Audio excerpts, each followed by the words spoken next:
Burns and electrical injuries. Burns can occur from direct contact with any heat source, electricity, or certain chemicals. Burns can vary from minor superficial burns to very deep burns that damage muscles, tendons, nerves, and even bones. High-voltage electrical injuries can produce devastating injuries and can be fatal. Any person sustaining an electrical injury requires an evaluation in the emergency department.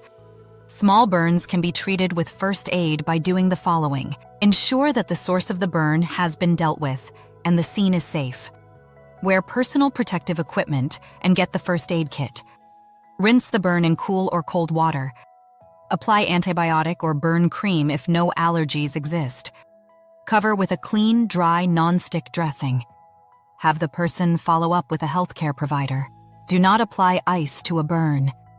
This technique will result in a cold injury on top of a burn and cause further tissue damage. Call 911 EMS when the following occur. A large burn, burns on face, hands, or genitals.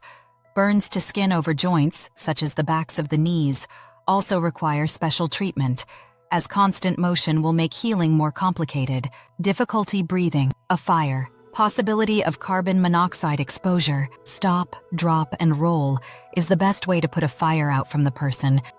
You can also smother the person with a wet blanket to extinguish the flames. Remove the blanket after the fire is out.